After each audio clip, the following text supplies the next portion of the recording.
아들 이재용 회장으로의 경영에는 확실한 방점을 찍었다. 이미 사실 삼성물산은 구조 개편에 들어갔습니다. 저 되게 많이 공부됐어요 오늘. 와. 안녕하세요, 경제시그널 김태욱입니다.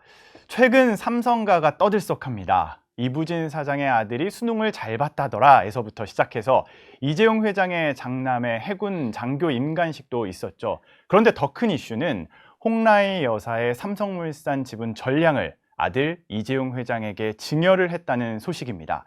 자, 그래서 오늘은 삼성가의 지분 이동을 어떻게 봐야 할지, 그리고 투자 관점에서 삼성그룹주 전망까지 집중 분석해 보도록 하겠습니다.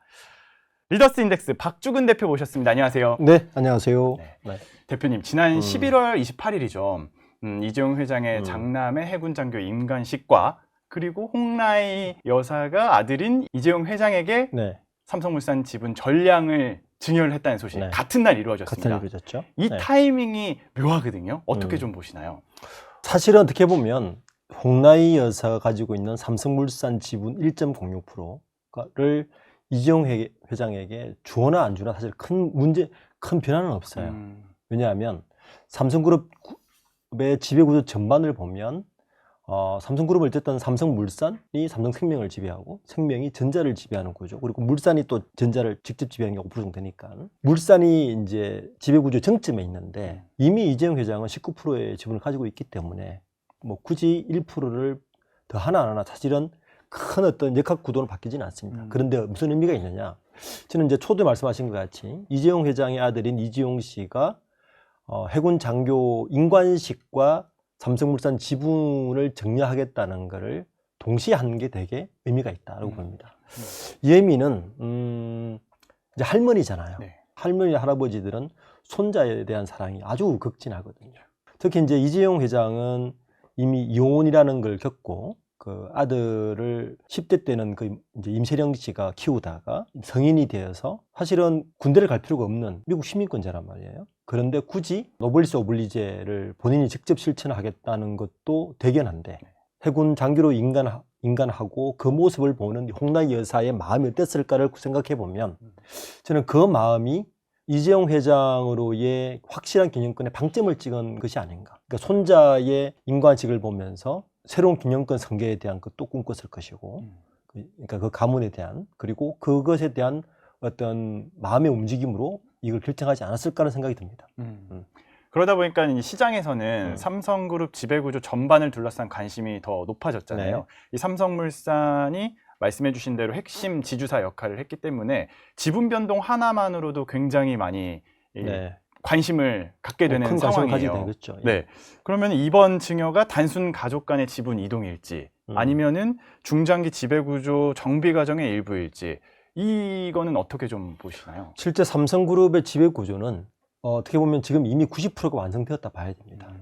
그러니까 이건희 회장이 2014년도에 병상에 쓰러지고 나서, 그리고 상속이 몇 년 있다 상속이 이루어졌잖아요.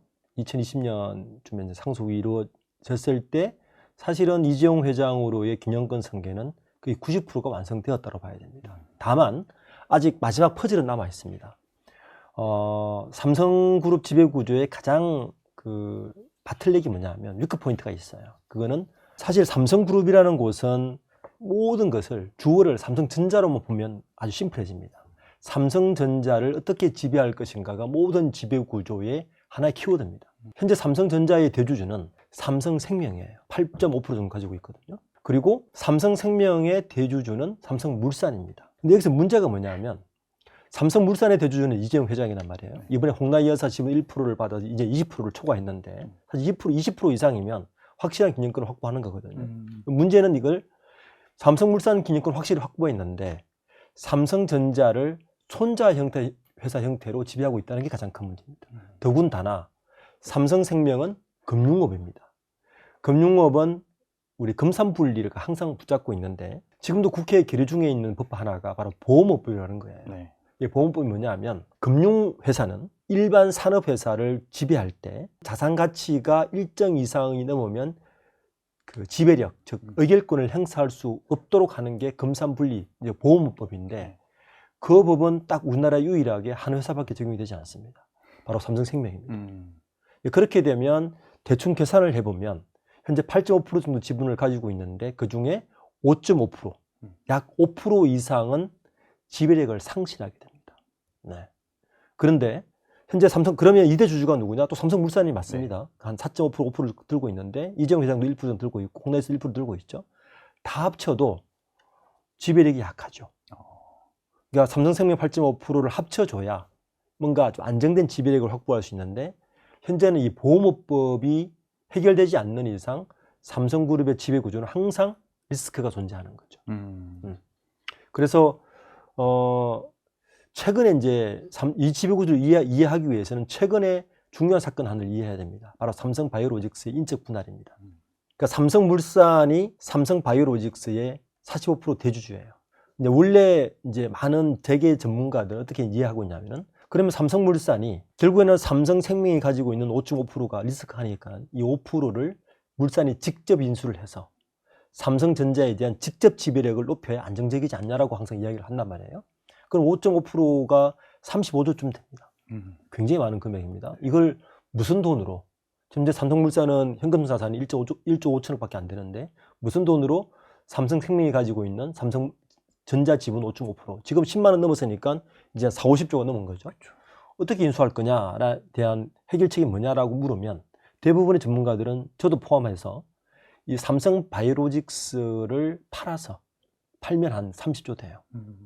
그 돈으로 삼성물산이 전자지분을 직접 인수하지 않을까라고 늘 예측을 해왔는데 지난달에 삼성바이오로직스의 인적 분할이 이사회에서 승인이 났습니다. 이게 가시화되는 거죠. 그렇게 해서 삼성바이오로직스를 인적 분할한 회사를 상장을 하면 총알을 만들 수 있어서 지금도 삼성그룹의 지배구조는 진행 중이다. 그러니까 그것이 거의 9할은 넘었는데 아직 남은 퍼즐 하나가 바로 이 삼성생명이 가지고 있는 전자지분에 대한 해결을 어떻게 할 것인가. 이걸 해결해야 사실은 순환출자 비슷한 구조도 해결하고 이재용 회장의 경영권이 안정적으로 확보할 수 있는 게 되기 때문에 아직 이 부분은 진행 중이다. 이렇게 봐야 됩니다. 그 말씀해주신 변수가 결국에는 삼성생명법이라고 불리는 보호무법. 그 보호무법인데 네. 그럼 그 부분의 리스크를 줄이기 위해서 결국에는 지분을 20%까지 올린 거고 그게 이러한 상황들을 대비한 포석으로 볼 수가 있는 거네요. 엄밀하게 말씀드리면 제가 볼 때는 1%를 더 가지나 가지지 않나 사실은 큰 상관은 없다 봅니다. 왜냐하면 어차피 어머니가 가지나 본인이 가지나 우호지분이기 때문에 그죠? 그 나머지는 이제 이부진 사장하고 이세현 사장이 가지고 있는 지분도 합치면 사실은 물산에 대해서는 이미 경영권이 확실하게 안정권이 됐다. 이건 큰 문제가 없는데 이제 그러면 이번 1%를 정리한 게 어떤 의미가 있느냐? 이재용 회장으로의 어떤 무게 중심을 더 줬다. 메시지를 준 거네요. 그렇죠. 네. 확실하게 줬다. 이 정도의 의미를 부여할 수 있을 것 같습니다. 근데 시장에서는 이 20%라는 수치만으로도 굉장한 상징성을 부여하는 것 같아요. 이 20%를 보유하게 되면 어떻게 보면 지배력 측면에서 좀 무게감을 가질 수 있는 숫자로 볼 수가 있는 건가요? 19%와 20%가 그렇게 큰 차이가 있는지. 이제 실제적으로 이제 오너 일가들의 이야기를 들어보면 오너들은 20%가 아니라 마지노선이 13% 정도 됩니다. 13%. 이게 무슨 사건 때문이냐면은 2004년도에 소브린이라는 그 헤지펀드가 SK를 경영권을 공격했습니다. 그때 사실은 2004년도에 두 개 그룹을 공격했어요. SK와 LG를 공격했습니다. 근데 LG는 구본부회장이 15% 이상의 지분을 가지고 있어서 거의 공격받지 않았어요.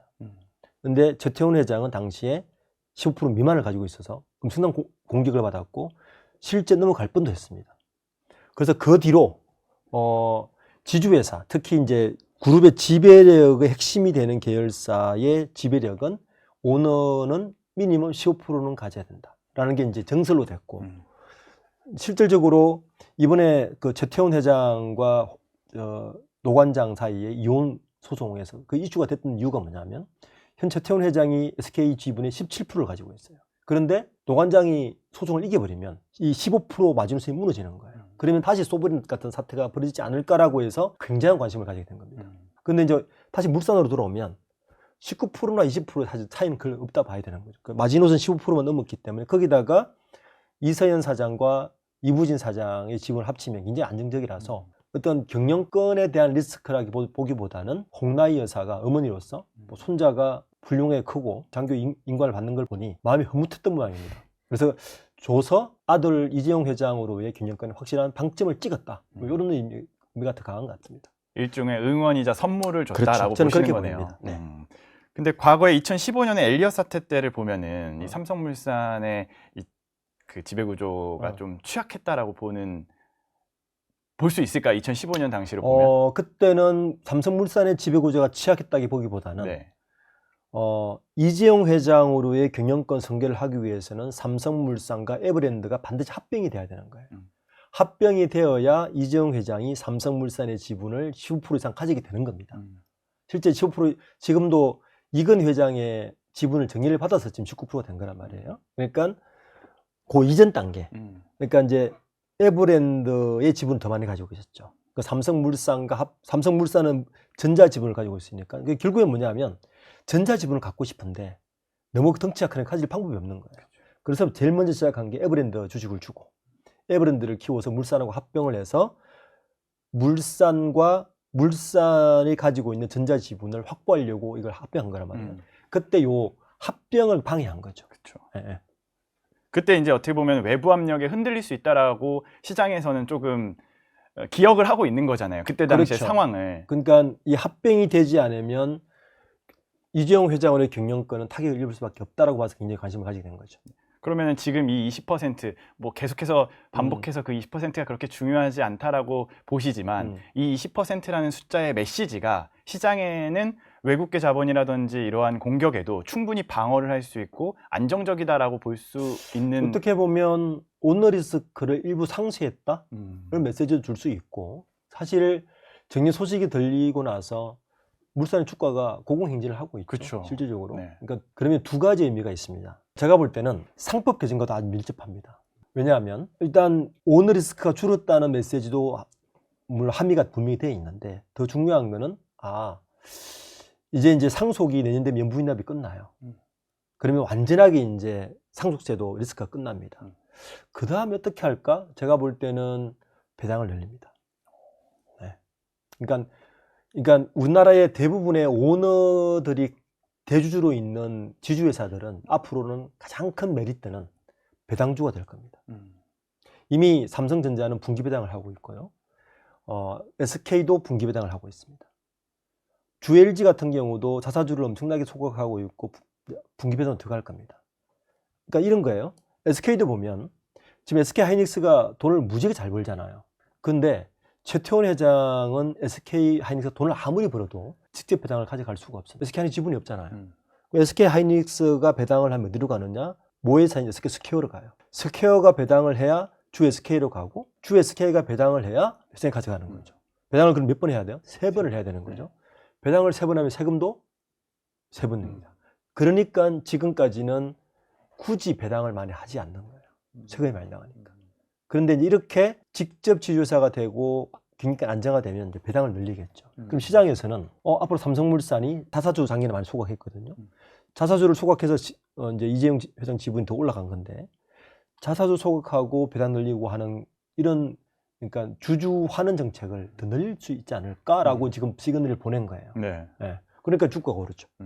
거기에 증여세만 거의 뭐 2천억 원에서 3천억 원까지 나오고 그렇죠. 거기에 상속세까지 고려하면은 자연스럽게 이거를 부담을 하기 위해서는 배당을 배당을 강화하겠다라는 그런 느낌을 그렇죠. 받을 수밖에 없는 것 같네요. 실질적으로 삼성전자가 상속이 이루어지고 나서 굉장히 고배당을 계속 하고 있죠. 1년에 10조 가까운 배당을 계속 1년에 10조 가까운 배당을 하고 있잖아요. 그런 게 같이 맞물리는 거죠. 실질적으로 홍당희 여사는 이런 포석도 있는 것 같습니다. 이번에 이제 굳이 상속을 하자고 정리를 했단 말이에요. 우리나라는 상정법벌에서 상속세와 정여세는 세율이 똑같습니다. 그런데 정여가 유리한 게 있죠. 정여는 정여 시점에 주가로 세금을 내면 되는데 상속은 상속 시점에 세금을 내야 되는 거예요. 그러니까 삼성물산이 주가가 더 올라가면 세금 더 많이 내야 되잖아요. 그러니까 미리 뭐 손자 그것도 있고 해서 준 게 아닌가 그런 생각입니다. 그 지금 증여를 한 시점 자체도 시장에는 또 다른 메시지가 되겠네요. 앞으로 더 주가가 오를 것이다라는 그런 메시지를 그렇죠. 받을 수가 있겠네요. 이런 메시지가 함의되어 있는 거죠. 그 시장에서 바로 반응을 하잖아요. 네. 그러면 해외 투자자들의 반응도 좀 중요할 것 같은데 이렇게 오너 리스크가 좀 해소가 됐다라고 된다면 외국인의 수급에도 좀 변화가 생길 수가 있을까요? 충분히 생길 수 있죠. 지금 삼성전자가 주가가 앞으로도 제가 볼 때 더 좋아질 것 같은데 이제 반도체에 대한 랠리가 이어지기 때문에 그럼 삼성전자에 대한 수혜주를 누구로 볼 거냐? 저는 물산입니다. 예. 두 가지가 있는데 아까 이야기했듯이 지배구조가 아직 퍼즐이 하나 완성이 안 됐잖아요. 그러면 결국에는 제가 볼 때는 삼성생명이 가지고 있는 5% 지분 8.5% 중에서 5%는 물산이 가져갈 수밖에 없습니다. 그 물산이 확실한 삼성전자의 대주주가 되죠. 그러면 삼성전자가 실적이 좋아지면 좋아질수록 물산은 간접이익을 보게 되고요. 첫 번째, 그럼 가치가 또 올라가겠죠. 전자의 대주주가 되기 때문에. 또 하나는 오너들이 지분을 가지고 있기 때문에 배당에 대한 것도 메리트가 더 커집니다. 이 두 가지가 같이 맞물리는 거죠. 그 시장에 확실한 그 메시지를 주고 있는 거죠. 그러면 삼성물산 자체만으로 좀 봤을 때 내부 사업도 좀 변화가 있다라는 이야기들도 나오는 것 같더라고요. 그렇죠. 뭐 네. 지배력 강화 이후에 건설, 상사, 리조트, 패션처럼 저평가받던 이런 사업부를 재편하고 이제 뭐 미래 사업 쪽으로 자원을 재분배할 가능성이 높다라는 이야기가 나오고 있는데 이런 가능성은 어떻게 보세요? 이미 사실 삼성물산은 사업 구조 개편에 들어갔습니다. 바이오 때문이죠. 사실 에브랜드와 삼성물산 합병할 때 지금 생각하면 굉장히 농담 같은 그 IR을 했는데 삼성물산이 어떤 회사냐라고 정체성을 이야기해달라 했더니 우리는 의식주 회사다 이렇게 얘기했던 때가 기억이 나요. 물론 뭐 맞습니다. 일단 집도 짓고 물산이 제일 크죠. 일단 지금도 전체 물산에서 전체 매출의 36% 정도는 건설에서 나옵니다. 그리고 무역 부분이 있죠. 그게 한 30% 매출이 됩니다. 나머지가 이제 삼성 제일모직 가지고 있었던 의류, 유통 이쪽이 이제 나머지 매출을 이루고 있는데 아마 이 구조에서 궁극적으로는 바이오가 30 이상 그리고 건설 30, 무역 30의 구조로 가지 않을까라는 겁니다. 그리고 또 하나는 삼성그룹은 아직까지 그 형제 간의 계열 분리를 안 했잖아요.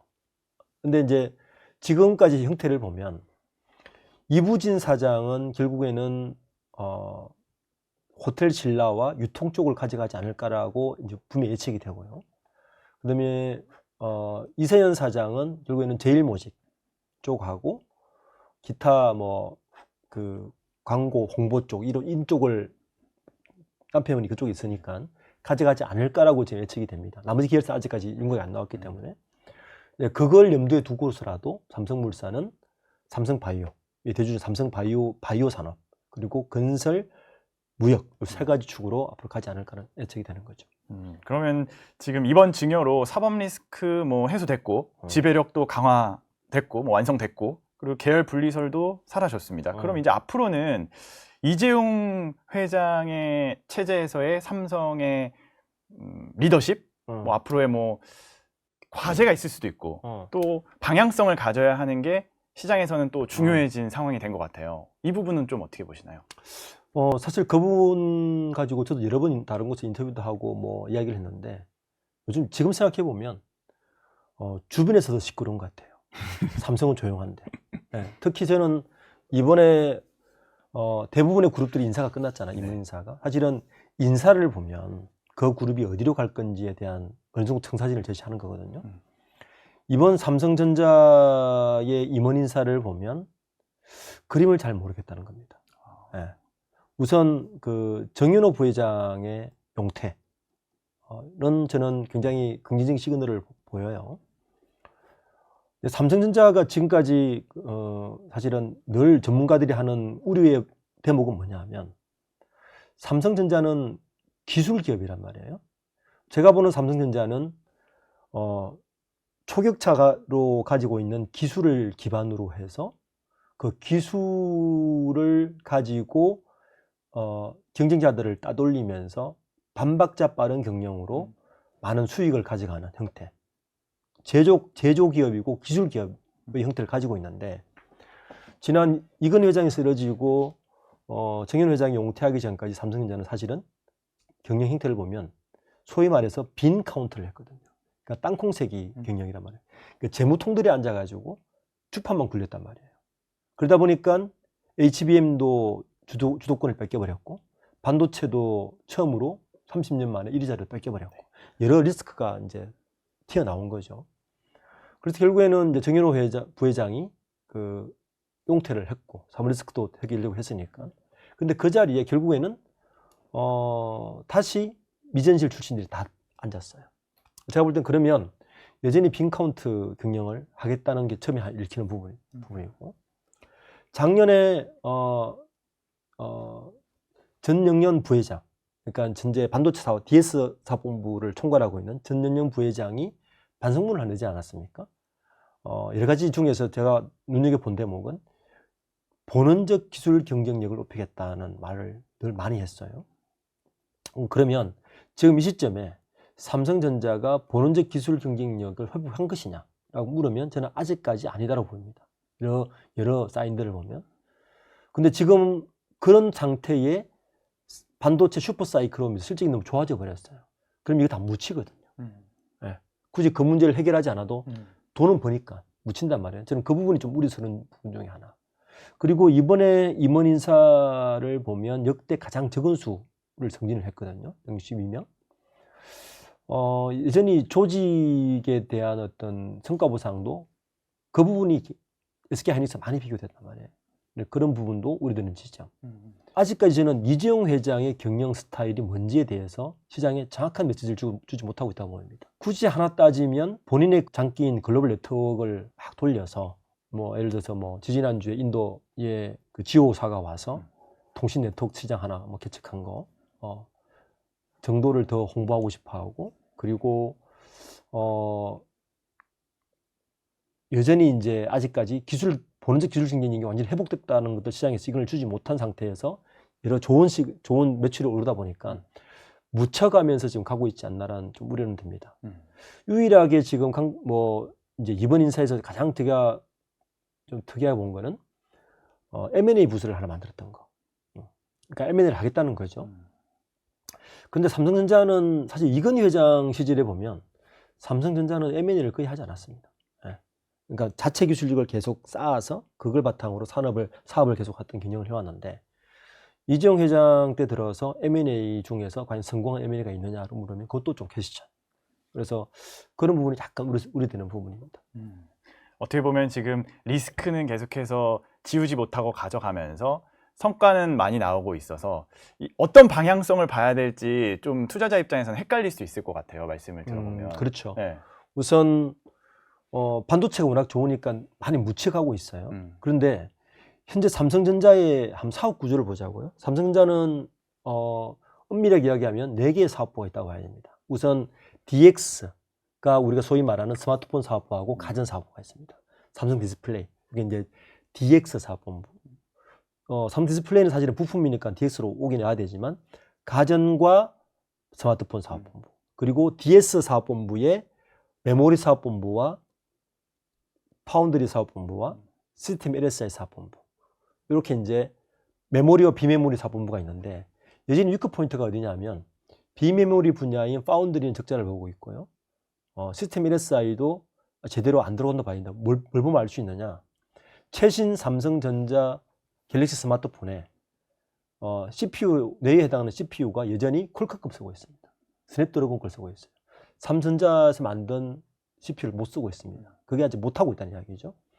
그리고 스마트폰 사업본부도 지금 뭐 이미 애플에 요번에 1위 자리를 뺏겼어요. 양으로 1위, 항상 수량으로 늘 삼성이 1위 했는데 이번에 양으로 1위를 뺏겼고 질적으로도 1위를 뺏긴 건 오래됐습니다. 그러니까 부진하죠. 더 큰 문제는 제가 볼 때는 아까 방금 말씀드린 이 4개 사업본부가 20년이 더 된 사업본부의 구조입니다. 그러니까 삼성전자는 20년간 똑같은 사업부를 가지고 가는 거예요. 이렇게 기술이 빨리 발전하는데. 그리고 가장 안타까운 거는 모든 기업과 빅테크 기업들은 AI를 이야기하는데 삼성전자는 AI에 대한 정사진을 아직 못 내놓고 있습니다. 그거에 대한 정사진을 내놔야 될 때가 되지 않았나.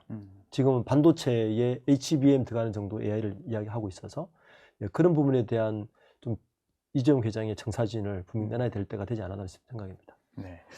투자자들이 결국에는 가장 중요한 부분이 내 주가가 어떻게 될지, 그렇죠. 앞으로 이 삼성과 관련된 그룹주의 전략을 어떻게 짜야 될지 이게 가장 궁금할 것 같아요. 뭐 삼성물산 30만 시대 이야기까지 나오고 네. 있는데, 그렇다면 삼성 그룹주 내에서 조금 좋게 보시는 그런 곳은 어디일지 한번 말씀을 그래도 해주시면. 전자죠. 전자. 그렇게 말하자면 전자입니다. 음. 왜냐하면 분명한 것은 오늘 녹화 기준으로 오늘 날짜로 손정희 회장이 이재명 대통령과 면담을 한 걸 보면 지금 많은 자본시장에서 이야기하는 AI의 버블론을 불식시키고 있거든요.